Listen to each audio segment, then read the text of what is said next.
इस कहानी के पहले भाग में आपने देखा कि कैसे रति की शादी एक ऐसे घर में हो जाती है जहां उसकी सास सौतेली होती है और वो पूरे घर वालों को अपने इशारों पर नचाती है। रति छत से सूखे कपड़े उतार कर ले जा रही थी कि तभी उसकी नजर लक्ष्मी पर पड़ती है, जो किसी तरह चोरी से सुनील की अलमारी खोलने की कोशिश कर रही होती है। अरे ये माँ जी को क्या हो गया? चोरों जैसे क्यों आप मेरी अलमारी खोल रही हैं माँ जी? आपको क्या चाहिए मुझे बताइए। अरे वाह, क्या चाहिए मुझे बताइए। अरे मैं इस घर की मालकिन हूँ, पूरा घर मेरे इशारों पर नाचता है और तुम्हें बताऊं कि मुझे क्या चाहिए? हट यहाँ से। और वो उसे जोर से धक्का देती है। जैसे ही लक्ष्मी रति को धक्का देती है उसके सर पर चोट लग जाती है और वो बेहोश होकर गिर जाती है। रति के आसपास पूरा परिवार खड़ा रहता है। डॉक्टर जैसे ही उसे देखकर जाता है रति को होश आता है। अरे बेटा, तुम दूर क्यों खड़े हो? मेरे पास आओ, मैं तुम्हारी माँ हूँ, कमला। रति के मुंह से लक्ष्मी सारंग की माँ का नाम सुनती है तो हैरान सी रह जाती है। क्या बोला रति बहू? चुप कर डायन, तूने मेरे पति और बेटे का हाल बेहाल कर दिया। अब तू मेरी बहू को भी गुलाम बनाना चाहती है? रुक, अभी मजा चखाती हूँ।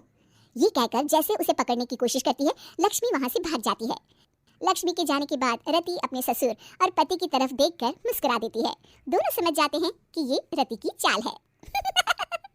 अगली सुबह लक्ष्मी का पति खाना लेकर खेत में जाने के लिए निकल ही रहा होता है कि लक्ष्मी उसे रोक देती है। अरे कहाँ चल दिए खाना लेकर? आज घर का काम कौन करेगा?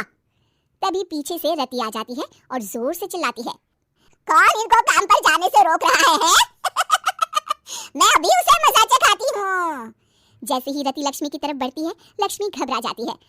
मैं तो मजाक कर रही थी बहन, आखिर मैं कौन होती हूँ रोकने वाली? मैं तो बस ये पूछ रही थी कि घर का काम कौन करेगा? कौन क्या? तू करेगी? चल उठा झाड़ू और शुरू हो जा। लक्ष्मी पूरे घर में झाड़ू पोछा लगा रही होती है कि अचानक सामने सारंग खड़ा हो जाता है। अच्छा माँ, मैं काम पर जा रहा हूँ। रति के मामा की फैक्ट्री है, मैं वहाँ आज से मैनेजर के तौर पर काम करूंगा, सैलरी भी अच्छी है। अरे सारंग, तुझे क्या जरूरत पड़ गई काम करने की? और बेटा तू बाहर काम करेगा तो इस बड़े से घर को मैं कैसे संभालूंगी? अभी तो पूरा काम बाकी पड़ा है। तभी वहाँ रति आ जाती है। अरे बेटा सारंग, जा, नौकरी पे जा रहा है ना, जा। और हाँ, आते वक्त घर के लिए सब्जियां ले आना। ये लक्ष्मी बैठी बैठी मोटी हो रही है, जरा काम भी तो कर ले। सारंग के जाने के बाद, अच्छा लक्ष्मी सुन जरा यहाँ। लक्ष्मी अपनी बहू रति को सारंग की पहली माँ जो मर गई है वो समझकर उसके पास जाती है। अरे बहन, ऐसा क्या हो गया जो तुम्हें वापस आना पड़ा? मैं तो बड़े ही प्यार से इस परिवार को चला रही थी। प्यार से तो मैं बहुत साल से तुझे मजा चखाना चाहती थी, लेकिन किसी औरत का शरीर मुझे नहीं मिल रहा था प्रवेश करने के लिए।